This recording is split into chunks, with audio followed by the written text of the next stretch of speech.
All right, guys, we're back with our James Bond special for you. We just got done talking about Roger Moore, and now we're going to talk about a guy who only played James Bond just one time. Just one time he played him. And who's James Bond? George Lazenby. George Lazenby. Where's he from?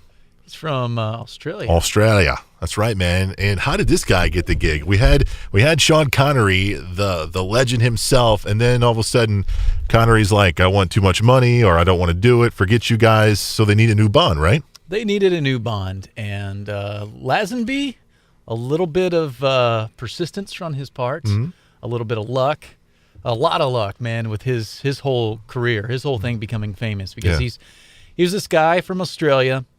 And a lot of this information is coming from a documentary on Hulu called "Becoming Bond" or something. I think that's what it's called. Yeah.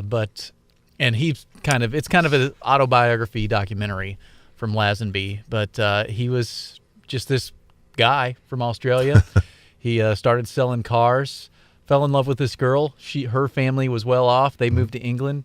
He went after her after a couple of years and was selling cars, and then somebody, a modeling talent agent, found him, and his rugged looks were really popular in English male modeling at the time, and they're just like, "Oh yeah, I think we can find some work for you." Then he had a really successful career as a male model, and decided he wanted to start getting into acting. So he essentially, I think for Albert Broccoli, he essentially just showed up, didn't have an appointment or anything, showed up in the tux, and just kind of came in and did just stick and just impressed the producers, Albert Broccoli, one of the producers, and I think it was Albert Broccoli or one of the other producers. There's two main guys. Cubby Broccoli maybe, but anyway, it was one of the Broccoli family still producing these films, by the way. But he just really impressed him. Didn't have an appointment or anything, and they went through vocal coaching with him so he'd sound less Australian and more British, and that's kind of how this happened. It just a lot of luck and just a very persistent guy. And if you just watch these interviews with him, he's just like, he just rolls with the punches with whatever, you know. Yeah. He acts like he didn't have to work for any of this in his whole life. Yeah.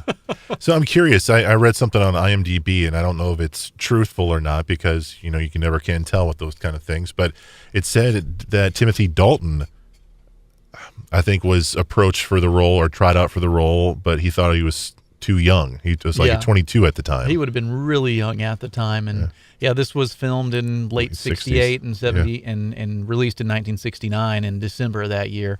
So I think Dalton would have been too young, I think. Crazy. So what do you think about Lazenby? Are you a fan of his work in this one and only movie? He's not phenomenal, but knowing his backstory makes you appreciate it a lot more, where he came from.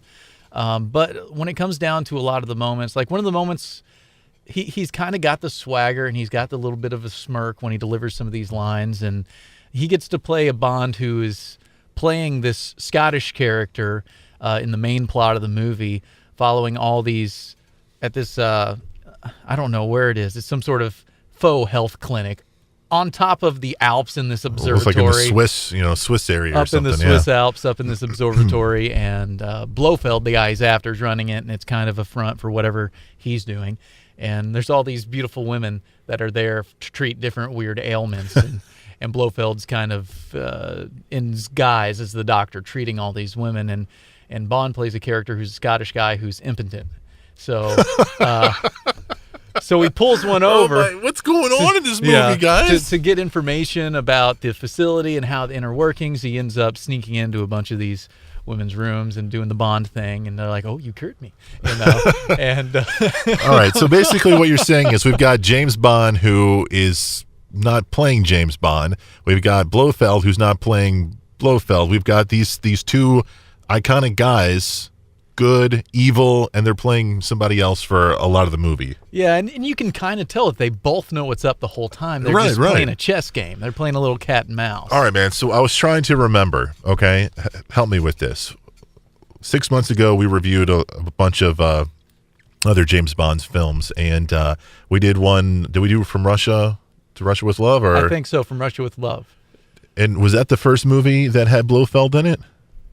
or was it Spectre? I think that was the first one that suggested Blofeld. Okay. But is this the first time we saw Blofeld then? I think this is the first time you actually see the character Blofeld. Because we see him a lot in all the other movies, correct? And they're played by different actors. You see him in a few different movies. Because Donald Pleasance plays him too, right? Yes. And this might have been the first one. I'm trying to remember the order of the movies. Or You Only Live Twice, which I can't remember. Yeah, that movie, that was the last one with Connery. And I think Blofeld had an appearance in that one. And he supposedly died and then I guess got away. I'm trying to remember my chronology of the early movies, and sometimes it slips in my mind.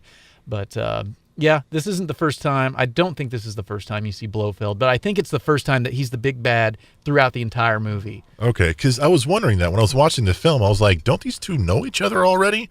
Why are they like, it's like they're playing this game like, I know who you are and I know who you are, but we're not going to say anything, So I'm trying to remember the order of the movies. I'm trying to think if You Only Live Twice was Connery's return, but no, it wasn't. It came before this one. And I think that character that was in at the volcano base in that movie was Blofeld, but I'm not sure either. There's so many. There's 24 of them, man. How do you keep up? It's hard for me to keep straight, and especially if those two movies in particular. You Only Live Twice. I've seen it a lot, but it's not one of my favorites. It's definitely not my favorite Connery Bond, and not one of the more iconic ones. I think after he did that one, I think that's when he's like, okay, if I'm going to do this again, you got to pay me more money. Sure. But this one, it was a unique take on Bond, and you had some really good Bond sneaking around on. You had Bond sneaking around on like the sky lift on the cables, and nearly dying 1,000 times. You've got a really cool bobsled chase at the end of this one. Yeah, and it was pretty cool. You had some good Bond moments in this one, and it's got a heck of a twist ending if you've never seen it before. So you like it? I like it. It's not my favorite by far, but I think for just an unknown playing Bond and seeing the success that it had, and the fact that they wanted to sign him on for several more movies to be Bond in several more movies, and then he turned that down. I mean, just said, I don't need these millions of dollars. I'll be all right. I don't want to have to look like Bond for the rest of my life. Sure. Because of being in these movies. So he ended up in like 1970, he grew a beard and grew his hair out and kind of started looking like a hippie, and the producers are like, we don't like this, cut the hair, look like Bond in your appearances. Yeah. And I think for like one of the U.S. premieres, he showed up with the beard and the long hair, and I think that was kind of the end of road for him. They're saying, shape up, here's the money, and shape up or ship out. And they were begging him to stay, and he said, no, I don't want to, because I don't want to live up to your standards.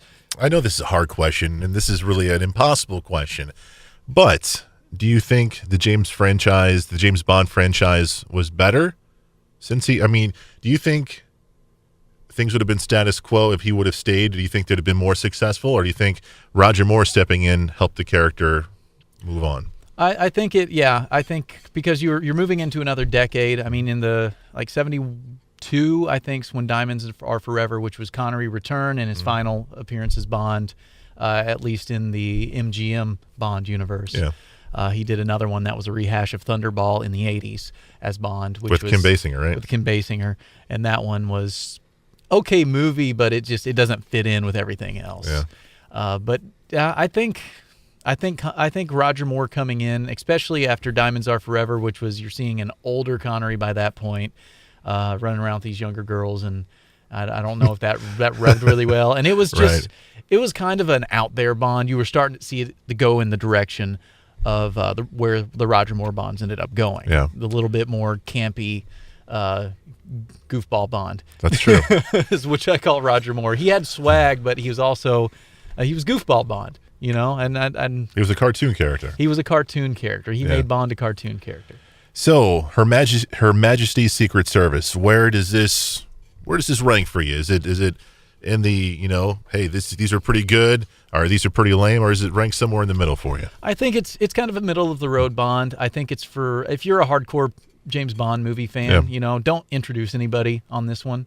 If they've seen all the other ones and never seen this one, it's worth a watch to them. But it's got some slow parts in it. It's a lot more of a espionage kind of movie, kind of sneaking around, and a lot more subtle kind of spy work, not so much just run and gun and shoot and jump and blow stuff up all the time. That's I had a hard time with that. But I will say, had the best ending out of any James Bond movie ever. The ending, you're like, what just happened? A heck of a twist. What happened? Yeah. So you got to wait for that ending for sure. I think they were trying to do a different turn on Bond by that point. And I think if they would have done more Lazenby movies, I think they would have followed more in the vein of this movie and him dealing with what happened at the end of this one. Sure. Movie's called Her Majesty's Secret Service. George Lazenby as James Bond, his one and only appearance. Go ahead. He got a Golden Globe nomination for his appearance, for his kidding. most promising newcomer. That's a category? That's a category. Wow. At least in 1970 it was. There you go. He's Jake. I'm Chris. We'll be back with a review of GoldenEye coming your way next on the Screen TV.